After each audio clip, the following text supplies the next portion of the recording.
It is a default that we think about social things because that's what we need as social creatures who depended upon community, depended upon tribe to meet our material needs. We'd have to respond to those things. And so when we understand those systems, we can really start to see what's gone wrong with addiction treatment and why in our present society we are seeing such epidemic deaths of despair.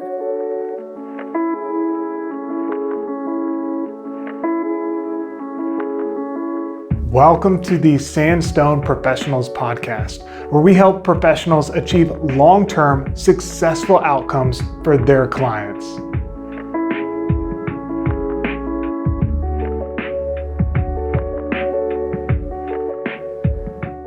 Welcome to the Sandstone Care Podcast with me, Clem Alley. Today, we are talking about neuroscience, and not just neuroscience, but neuroscience and addiction, and probably some things that you have never heard about between the connection of both of them.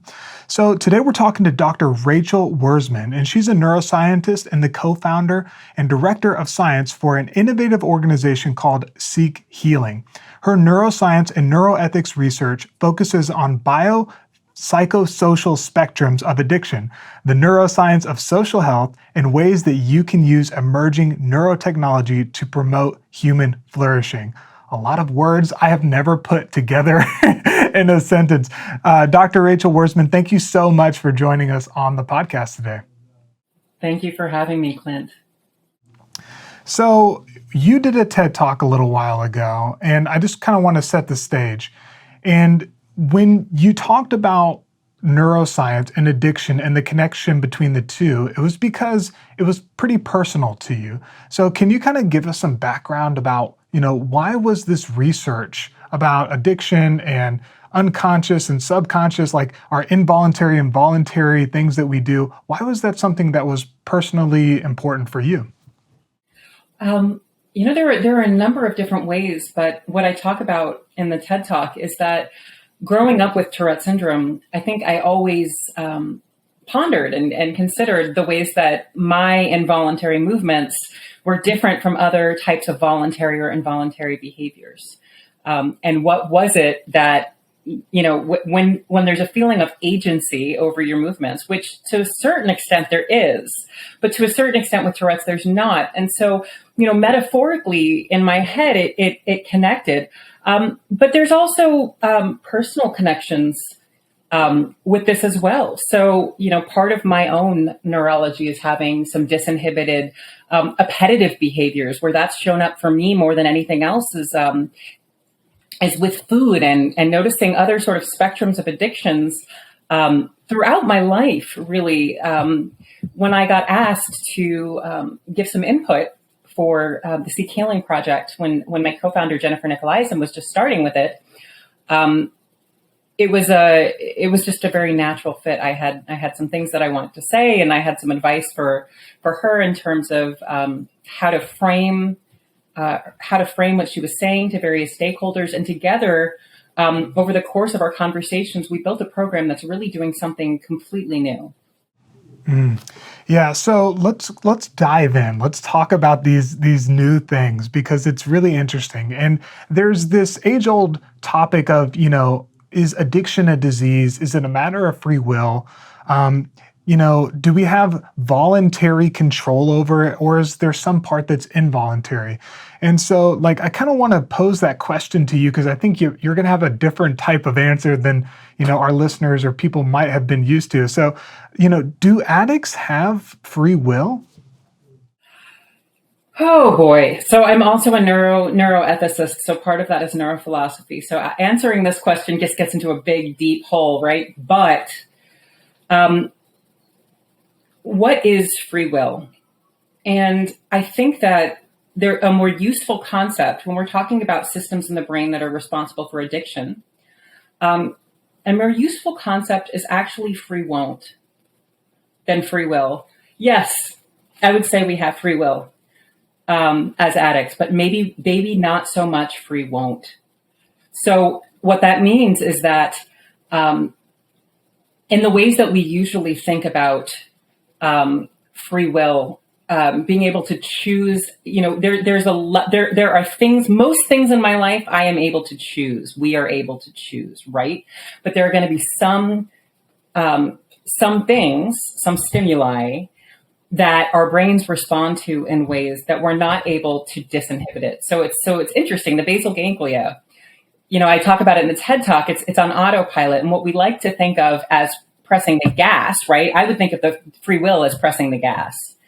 But in reality, what we need, the car's already going, right? It's got an engine, it's in gear, it's already going. What we need is the ability to tap the brake. So the basal ganglia actually releases behaviors, so it disinhibits them. So there's already a pre-programmed kind of automatic response to certain kinds of stimuli. And when the right conditions are detected by the striatum, it releases, it disinhibits that behavior. And when there's a loss of choice about whether or not that first taking of the substance, drink, shot, pill, bite, whatever it is, heck, flicking on your Facebook sometimes, there's a certain degree of which you can sit there and say to yourself, this is probably not a good idea. And there's a failure of the ability to actually have enough force to stop it. And there's really a spectrum of it. So I think when people pick up drugs in an addictive way, there's different circumstances and there's different things that can contribute to it. So sometimes there's just a thought that pops into the head and there's an insufficient linking with motivational signals that are connected with memory signals, right? There's a decrease in some of those memories to remember with enough impact what happens every time. It becomes just this abstraction that doesn't have the power to draw attention. We call it salience. The more salient something is, the more attention you pay to it. And it just doesn't have that attention-grabbing quality to say, I'm about to put my hand on a hot stove. So that's part of it. So in that sense, I think most people who are diagnosed with some sort of use disorder, substance use disorder, binge eating disorder, will say that sometimes, under some circumstances, they can say no. Right? Sometimes it's actually quite confusing, the circumstances that you can say no 4 out of 5 times, and then the 5th time, why did we say yes? There's that question. So it's just not a black and white thing. So the real question is, what are the conditions in the brain that make it easier or harder to actually exercise that free want? So the brain actually, it's, we've thought of it in terms of a chemical soup because that's what advertising and an old understanding of neuroscience tells us. But really what we have circuits. We've got systems in the brain, and those systems can be tuned. So they assume different states. A frequency is a metaphor for it. But different kinds of brain states are created when you have this part over here and this part over here in this particular configuration, in this particular state, you've got a state. And what happens is in some of those states, you might have different levels of arousal. In some of those states, you might have your rational, logical mind turned on. In some of those states, you may have systems that are more involved in social cognition or social identity, or thinking about what other people are thinking about me on, depending on what state your brain is in, is going to determine which thoughts are more likely to happen. So you can see that it's really important to keep the brain in a particular state where you don't encounter those spots and those periods of failing to remember this, truth about oneself, even if one has learned this truth many, many, many times. So it's not necessarily the ability. Free will is oftentimes associated with the ability to say, I want to do this. I have free will. But it's also the ability to say, I don't want to do this, right? The ability to say no. And so what you're saying is that there's this complexity around what makes us able to say no, right? And what I hear you saying, and you can correct me if I'm wrong, but the environment, and there's like a myriad of different factors. that contribute to whether or not we're able to say no, either most times or sometimes. And so one of the things that's important is being able to understand, what is this environment? What is this? What are these factors that make it easier or harder for us to be able to say no when it comes to substance use or addiction, or these things that trigger this pleasure in our brain, right? And, in your TED Talk, one of the things that you talk about is this part of the brain. I actually had never heard of this part of the brain. It's the striatum, and you briefly touched on it a little bit. Can you explain just a little bit more? What is the striatum, and what does the striatum do? So the striatum sits beneath that wrinkly top layer of the brain. So it's subcortex. It's beneath that wrinkly part. And what it does is it receives input from all over the brain, frontal parts of the brain, mid-level, hindbrain. And then it also receives signals from lower parts of the brain through other sources from the brainstem on up. So what it does is it integrates this information. It takes this information, and it's a sort of a filter system that gets tuned depending on what kinds of inputs are going in there. And it's like setting a filter. It's like setting a bandpass or something that determines what is actually going to get recognized as a pattern. So it's a pattern recognizer, an action linker. So it's recognizing patterns, maybe a pattern in your environment, maybe a pattern in a combination of your state and your sensory information. It can be internal information. It can be external, from your external senses. And then what it does is it says, I know this situation, disinhibit this behavior. And so it links that. So, you use things like the striatum when you're learning to ride a bicycle, or when you're learning to cook, or when you're learning to do things that involve chunking together sequences of actions, right? And you can think of this in terms of people with words and preparing to use. There's a sort of almost automated, very routine that gets learned where you don't have to think about it. You're on autopilot. You're just going through the different pieces of it. And you can do it without thinking about it. Similarly with driving home. So the striatum learns all of these things. And the thing is, instead of to unlearn something, you actually have to overlearn. You have to learn something. It's like, oh gosh, I'm going to show my age, aren't I, when I say rewind a tape recorder and then record like a new mixtape on top of it, right? But you need to, you can't just erase it. You have to actually record something new on top of it. But that gets really hard to do. It gets really, really hard to do, because the reason why it is legitimate to call addiction a disease is that so there's a couple things about it that are. So for some people, there are genetic predispositions that cause their brains, and I can talk about this more because part of what their brains are predisposed to are certain kinds of the way that they receive and experience social stimuli are part of that predisposition. And it's the same allele that predisposes somebody to alcoholism and predisposes somebody to these social traits. But you can have a predisposition to lose control, to have, once that reward system is activated, to have that sort of what's been called an allergic reaction happen, where you just have to keep going. That's part of it. But then also, when there's a substance that your brain triggers your reward system like this, after a long time of exposing yourself to it and responding to urges with it, what happens is the wiring in your brain really does change. There's plasticity. And so it makes it even, it starts assuming that state where there is no free won't, more and more and more over time. So, a lot of people who maybe were able to use a certain drug or drink moderately at some point, once they cross over that line, they now have a sensitivity to that substance where whenever it's in their system, their brain assumes a state where they don't have access to the free will or the free won't at that point. So where free will or free won't really, I think, becomes operative is that first drink, is that first time. And anybody with the experience of addiction, I think, has probably experienced, being on the way, whether they're walking somewhere, driving somewhere, going, I don't want to do this. I don't want to do this. I can't believe I'm doing it. Are we really doing this? Are we really doing this right now? We're really doing this right now. I don't want to do this. Whatever, we're doing this. Right?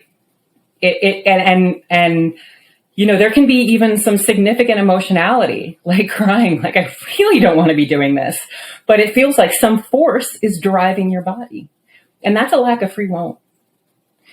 So it's semantic, really, if you're talking about free will, but I think that's really just a lack of free will. My voice is, my mind is saying, I want to won't. I want to won't this. Yeah, I want to won't this. And I think anybody who's known somebody with like a substance abuse problem or who struggled with it is nodding their head and they're being like, yeah, yep, been there. I think everybody on some level has those things that they've said, hey, I don't want to do this.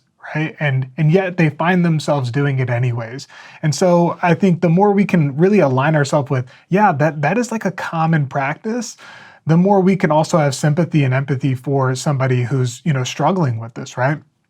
And so I want to talk about a term that you bring up that I had never heard before. Another one, like we're just keep going through these vocabulary words because when I learned this, I was like, man, if I could go back to school and learn this would be cool. Like this is a super interesting topic. So the term is social neuroscience, right?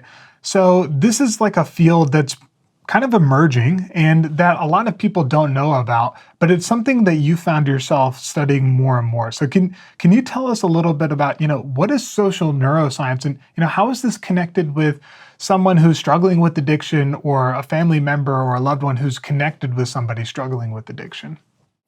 So social neuroscience is not actually that new of a field. So it really, really took off, I'd say, in the late 80s and early 90s.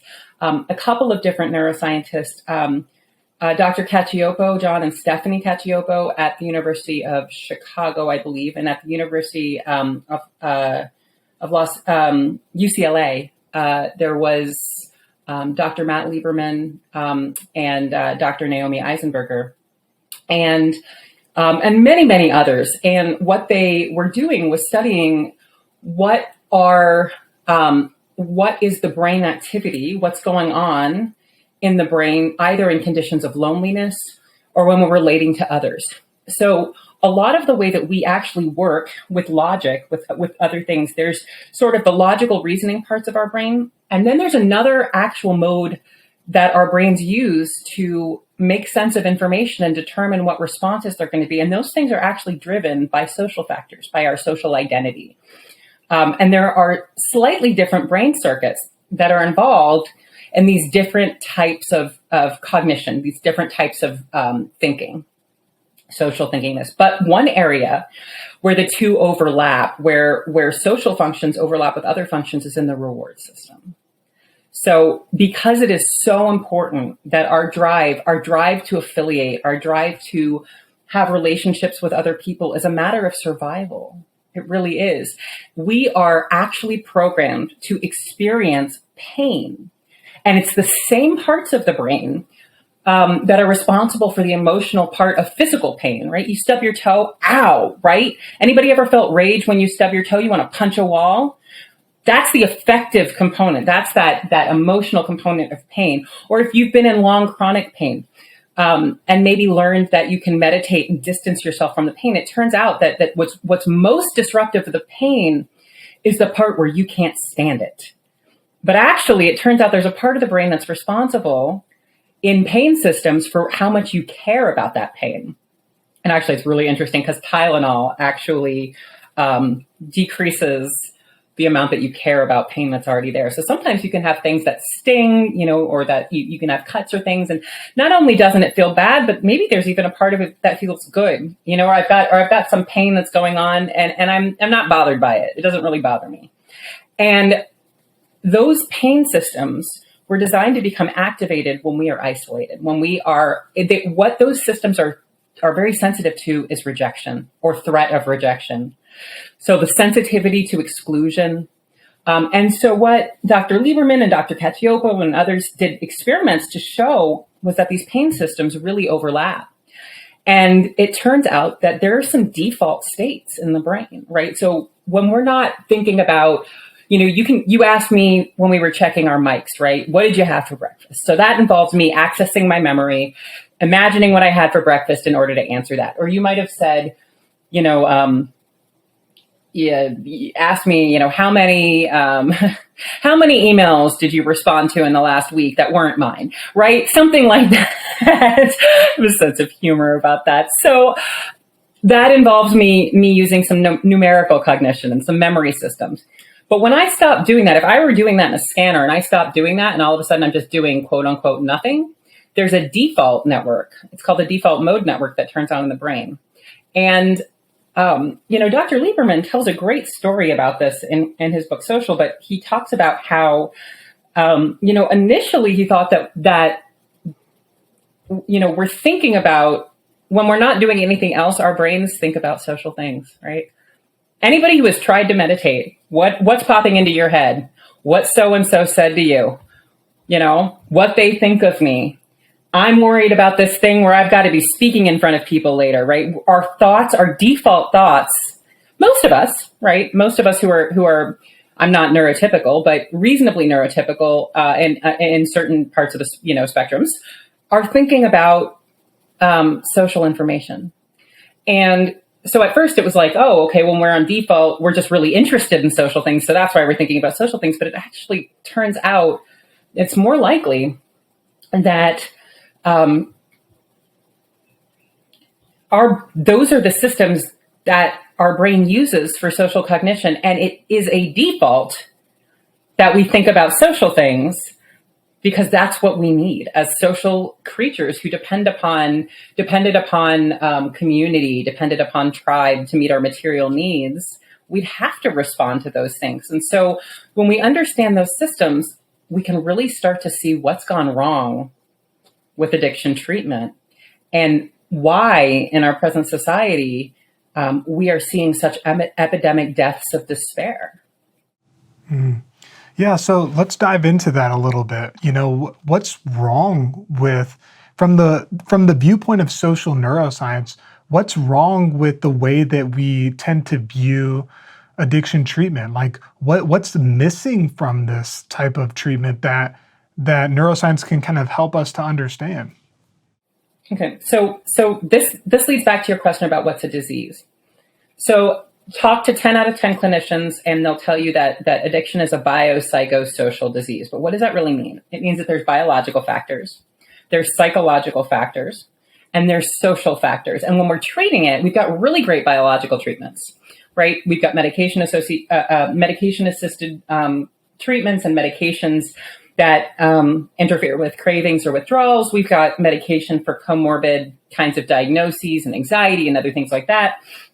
Depression, we can advise for nutrition, exercise, other things that kind of help balance cognitive health. And then we've got really good psychological stuff, right? We've got therapy, we've got trauma therapies, EMDR, we have cognitive behavioral therapies, dialectical behavioral therapies. We can teach somebody, like they do with relapse prevention kind of teaching, to recognize their trigger and to take certain actions. And of course, all of that kind of depends upon their ability to recognize that there's a thought in their head that's going in a particular direction.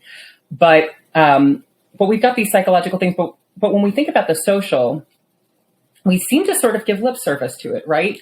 We say, go volunteer someplace, or we recommend ways for people to get out of isolation. But the problem is that there's a difference between, you can be lonely in a room full of people. And there's that part of loneliness, that part of social disconnection. Insurance can't cover friendship, and we don't have situations in treatment. There's a lot of psychologically unsafe things that happen.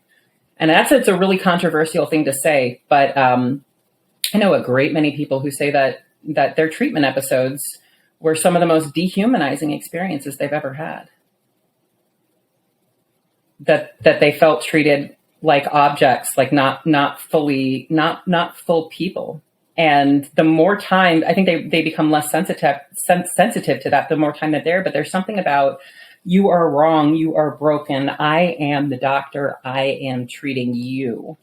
There's a level of hierarchy and separation that actually perpetuates stigma in a particular way. And so there are these conditions where we actually work against ourselves when what we need in order to balance our neurochemistry is a subjective feeling. We need to feel known and accepted.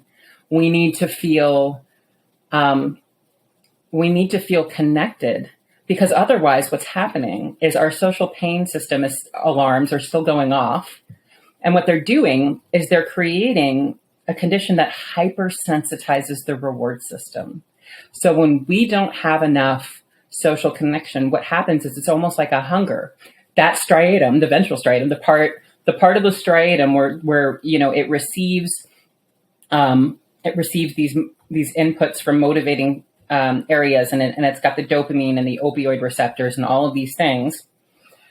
That part of the brain can become hypersensitive. So whereas you might have a response of a 4 out of 10 to something that is rewarding, you're going to have a 10 out of 10 or an 11 out of 10. So what's happening is that people who may not have even been genetically predisposed to have their brains wire in a way that they don't experience social connection as acute, as deeply as others, or they have a persistent feeling all of their lives of, I don't belong. These people are lying to me when they say they love me. Nobody gave me the manual, right? Those sorts of things.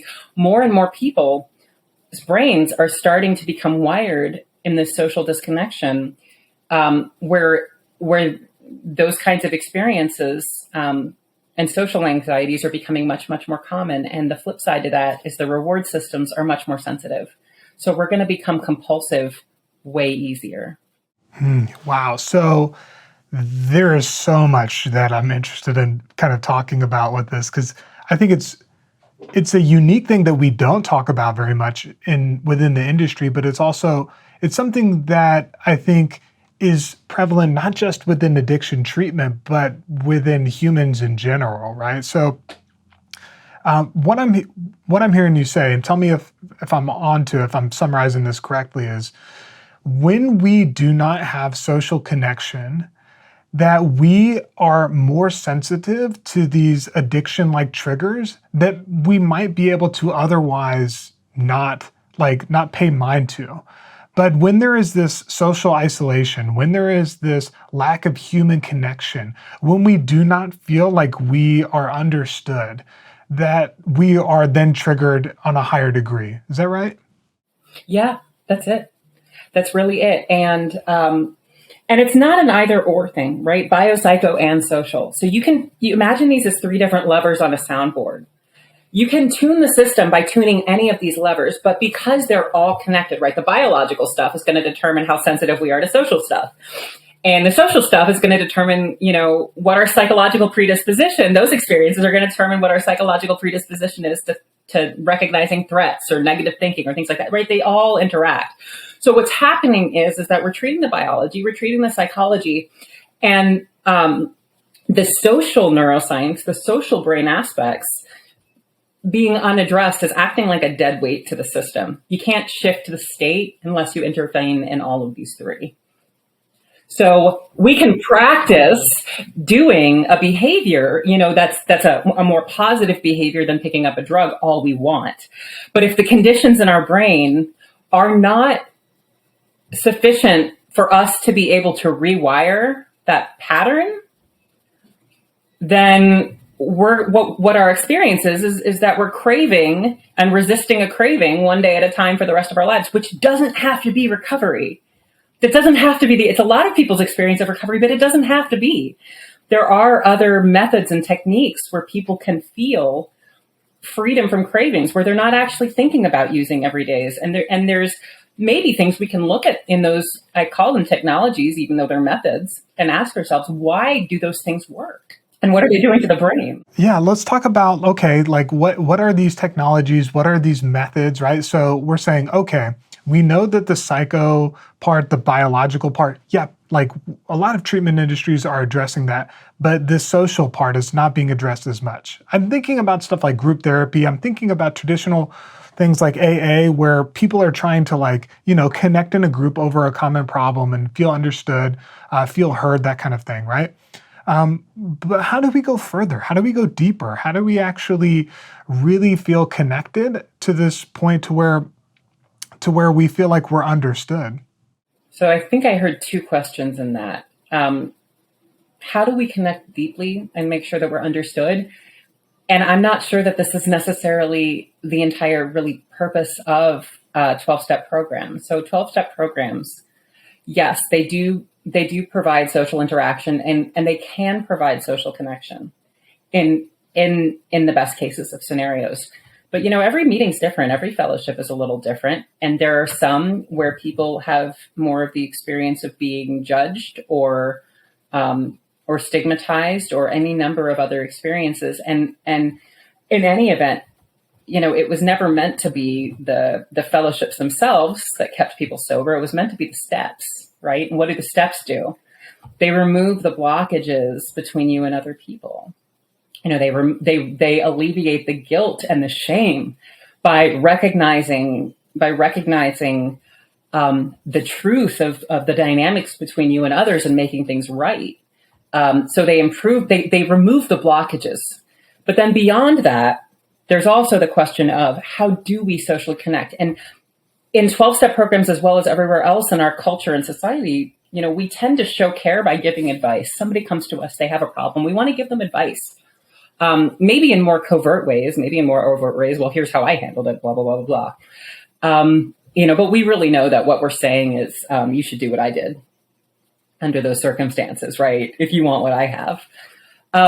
And I'm not saying that there's not value in that. There is, right? But you asked, how do we connect? And what we've discovered on the social health side, so there's the social neuroscience, and then there's just the practice and the emerging field of social health, right? We've got mental health, but we also have social health. And what we've discovered at Seek Healing and an analysis of a lot of different social programs kind of shows that when you really feel connection, there's a couple of principles. Mutuality is one.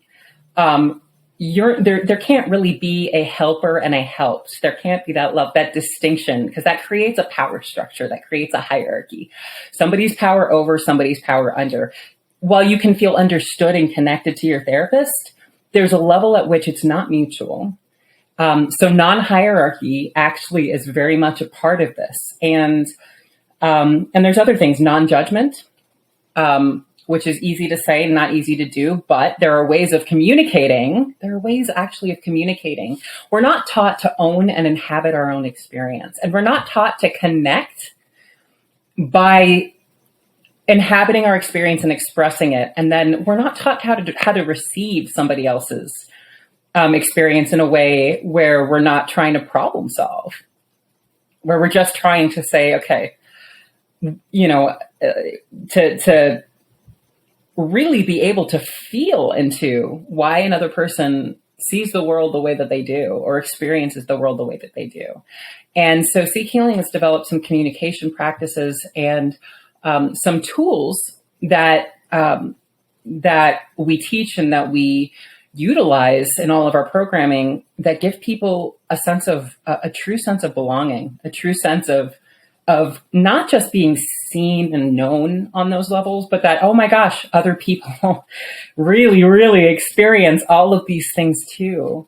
We have so much shame that separates us. And when we understand what's creating that shame and what's creating that separation, then we can start to develop ways to interact so that we can start to heal them. That really speaks to trauma. And we all have social trauma. Everybody on this planet has social trauma. I had never thought about how the steps of something like AA are about removing blockages that allow you to have social connection. These are my opinions. I should just say, but that was like, that's true, right? Like it's about how do I actually connect with people? And then you're saying, okay, there's some steps that take place after that. We need to make sure that there's some mutuality in there. Like we're not having a power dynamic. I didn't think about that as form of connection, right? Like in order to have like a real connection, we need to make sure that that's the case.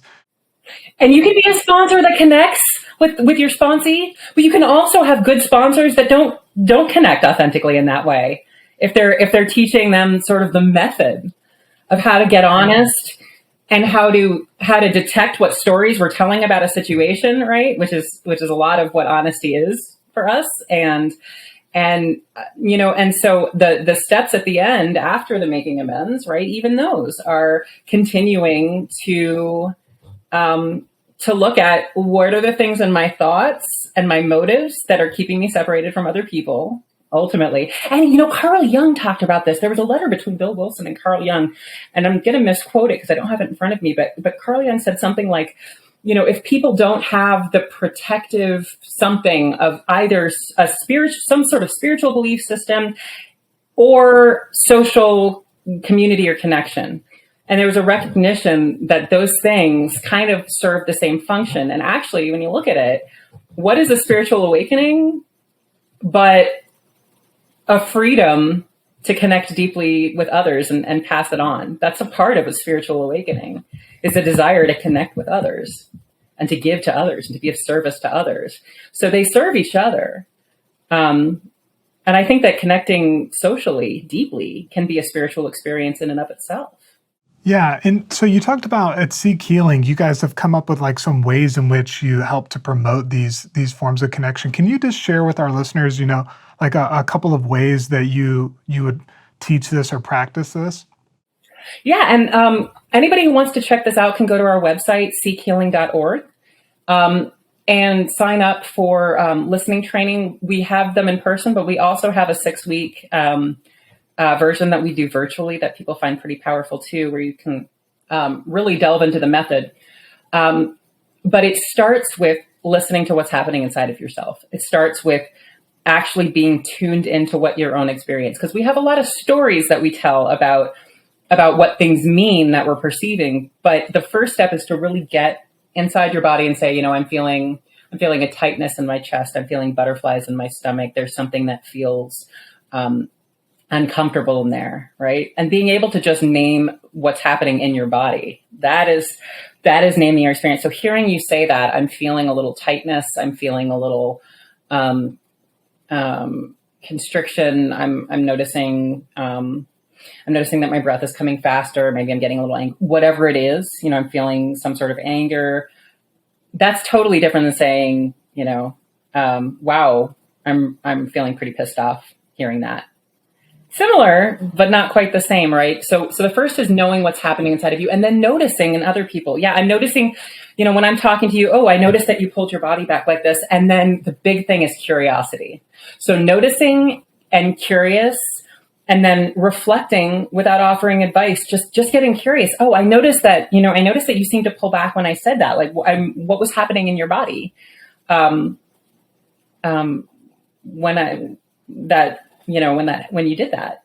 And then you can tell me, and I can say, wow, yeah, it sounds like, and it sounds like there's something that I said that was rubbing you in a weird way. Like, is that true? Yeah. And it seems like curiosity along with that goes with that second point you made, which is not non-judgment, right? Like you actually, because people will be able to smell whether or not you're coming at this from like a place of like, I'm trying to judge you based upon this question, right? Yeah. And, I'm also trained as a therapist, and as a therapist, there's this sort of hypothesis testing. And so some of our questions we're asking with testing a hypothesis, and when mutual connection is the focus, it's really important. You may have hypotheses in your head, but it's really important to focus on the curiosity and not make assumptions. Really, truly not make assumptions. And so another thing that is, it's a skill you can learn to use your own body as a gauge or as a guide to detect what might be happening between two people. So those are some skills, but there's some really just simple practices that we have. And I'd encourage anybody to check out listening training to do that. And then the rest of our programming really are opportunities to practice it in a variety of reasons. We have formal connection practices. We have where people come and just share about potentially what's alive for them. And then other people can ask curious questions and and no advice is given. And we have used sort of circling methods with that and some other things like that. We also just have socials, getting together. We have events every Friday night. We get together at this big kitchen, the beautiful table at this other recovery organization in town. And there's cooking, and then there's common eating, and then playing some connection games. Just things that allow us to get at the deeper level. We like to say they're substance free and small talk free. So it's completely normal in sort of our organizational culture to come in and being like, how are you doing? I'm feeling really like I'm in a bubble right now. Like I'm feeling kind of nervous and anxious. And like, there's a part of me that's judging every single person in this room. Like, oh, really? Oh, that's so interesting. Is this, do you think like this is part of like you being here, or like, was it where you just were, like the mindset that you were just in? Like, that's so and asking follow-up questions on that. Not weird. Actually becomes not weird. You can name anything. And, it's not that happens every time, certainly. But we really just normalize a lot of these things that, we're afraid to share, or we pathologize, are things that are just part of the human condition. We're all experiencing them. We're all just imagining that everybody else has their proverbial shit together. I love this on so many levels. And it reminds me of when you're connecting with somebody and you're saying, how are you? And they're like, I'm doing okay. I'm like, that's something you say if you just fell down and you're like up, right? Like you get up, right? Like, I'm just okay. That's not an answer, right? Like that doesn't tell me anything about you. And there's jokes with people like when they say, hey, how are you doing? And then somebody really actually says how they're doing, and then they're not ready for this like truthful actual statement. There's a role of container, right? Because it's not in our culture, it's not appropriate, right? I'm not saying, ignore culture, but how can we create containers that allow for that greater degree of honesty? So, Rachel, I have one more question, and this question has been something that's personally, this has not been in my questions for this show, but after hearing you talk about this, there's no way I can't not bring this up. And so, within my own life story, there was, obviously there's like a troubled like home life, right, with parents who were addicts, and, me not doing well in school and being a behavior issue, and somehow being able to like overcome that kind of stuff, right? And there's like a myriad of different factors that play a role in that. But when I was like really going through and I was assessing whether or not like what was the reason why, because people have asked me, they've said, like, how did you kind of make it out of that, right? Like how did you, despite all of that stuff, get to where you're like a functioning human being, right? And as much as I want to be able to pin it on like, it's just my personality, or it's hard work, or it's self-awareness, or things like that, if I'm really honest with myself, what I'm learning is that there was just a whole lot of social interactions and connections with people, or ways in which people showed me grace or did not give me as severe a punishment as I probably deserved. Like I stole cars, right? Like I broke into places, and I was not, and I was, challenged by the authorities, but not put in jail in some of these situations. And were I a different gender, were I a different race, were I in a different like environment, like all of those things about my story could have been very different. If I did not have people who were trying to connect me with therapists, or if I didn't have concerned teachers who were trying to like connect me with resources, or who gave me a second chance, I would not be able to like actually get to the point to where I would be able to intake this information that people were giving that was helpful, right? Like there was this element of me having to actually become receptive to the truth and to the things that could actually help me to overcome my own trauma, or to process my past, or to understand myself, right? And so when you're talking with people about this type of issue, right? When you're talking with people about like the balance between, it's hard work, like doing this kind of stuff, and it's also a mosaic of different relationships that are surrounding you that allow you to overcome this. this has been almost like a philosophical discussion, but, what do you say to the person who's saying, how much of this is me trying to just will this, and how much of this is like me having the right environment around me to be able to overcome these triggers, this trauma, this addiction, all of these things that have kind of had negative influences in my life?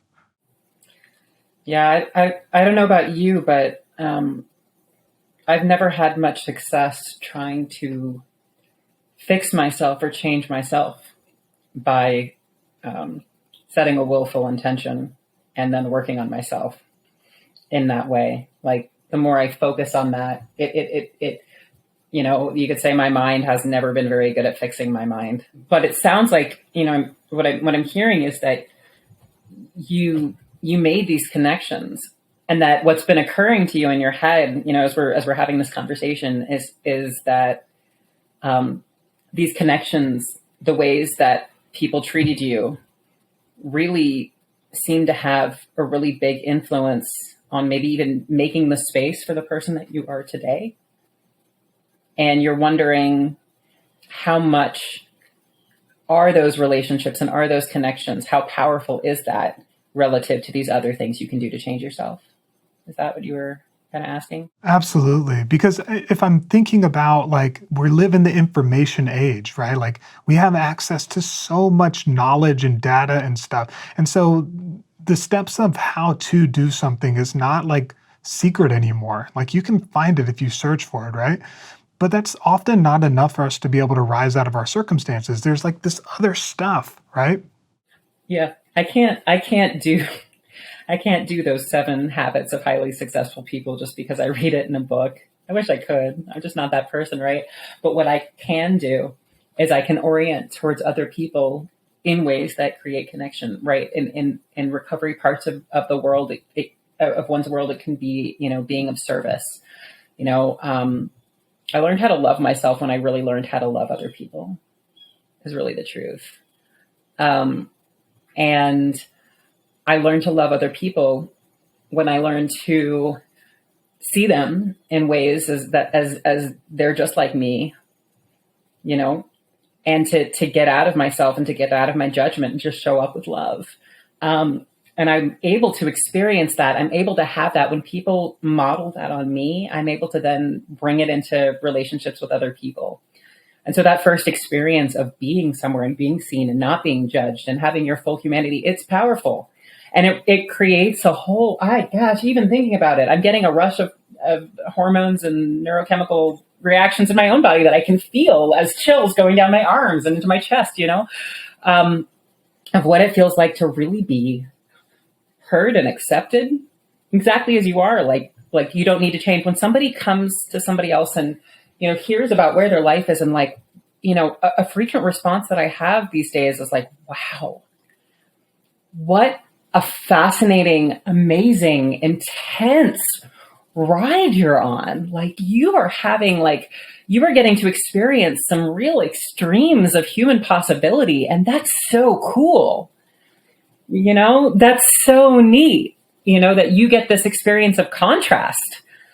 And like how acutely aware are you in this moment of what you want? Like I'm imagining that, and valuing when people are a hot mess. There's value and beauty in that experience. There really is.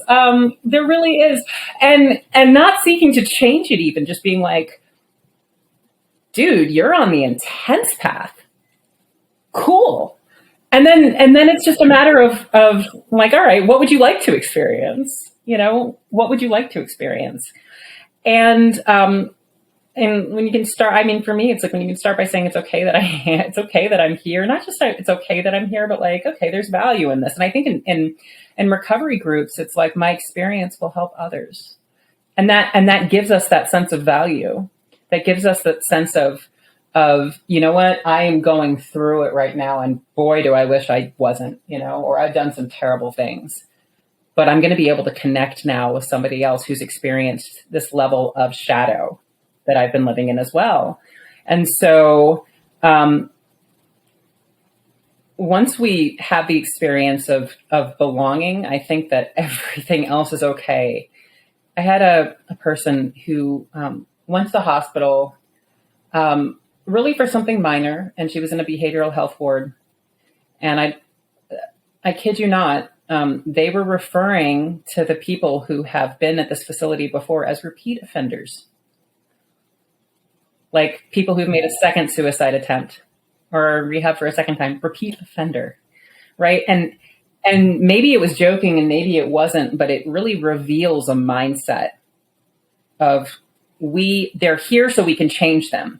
They're here so that we can talk sense into them. They're here so that, and there's a real big difference between that and really just seeking. When you start by seeking to really connect with where someone else, and the good therapists do this, don't get me wrong. There are great therapists that do this, of course, this is the goal, but truly as therapists, we're all bringing our own relational things into the work as well. And then there are some sort of cultural us versus them subtleties that we're taught in school, even in, our counseling degrees of whatever variety we're doing. And so detecting those, deconstructing those, and shifting it to compassionate curiosity, that's a method and technique that Dr. Gabor Mate coined and developed. It's far more powerful because people feel open to change. When somebody's holding a negative view of you, it's real hard to behave in ways that contradict that. There's an energetic thing there. It's real hard. When somebody's open and curious, it allows for there to be some shifting that happens, and maybe that's what you experienced. Wow. Once again, this podcast has turned into a great therapy session for myself. Does that happen? Does it happen kind of regularly? Yeah, I think I did. I took this role just as like a guise to be able to talk with so many smart people who have helped me to see the world a little bit differently. And so, I'm a better person for this. Even if this got 0 listeners, this would be making a difference. So two just quick questions. Where can people go to learn more about Seek Healing and about you, Rachel? People can go to seekhealing.org and visit our website, and they can sign up for listening training or sign up for our newsletter and participate in a variety of other ways. And I also have a Facebook page, Rachel Worzman. Yeah, and we'll put all the links to those in the show notes below. I'm also going to drop her TED Talk, a link to her TED Talk in there, because it's really good. You get I feel like it's even better here because we really were able to go into depth, which is awesome. After the TED Talk, I remember just being like, wait, but I need you to keep talking so I can understand this more. People aren't usually as interested in the neuroscience stuff, so I love that you asked me about that. Yeah. So okay, and then a new question that I have for you is just who do you think would be an interesting person to bring on and talk about addiction and mental health and substance use and relationships, social issues, those kinds of things? Who do you think would be an interesting person to reach out to?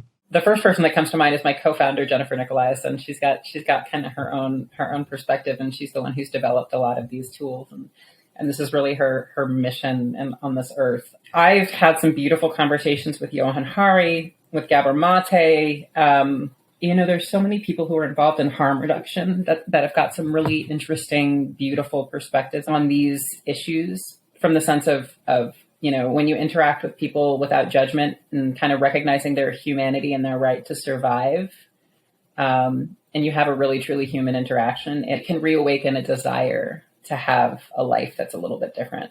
Rachel, again, thank you so much for being on the podcast. Listeners, you can find all of the show notes for everything that we were talking about in the show notes or the description box below. Remember, the change is possible, that we're all in this together, and we will see you on the next episode. If you want to learn more or register for an upcoming Sandstone Care event, then go to sandstonecare.com/professionals/events or Just click the link in the description box or show notes.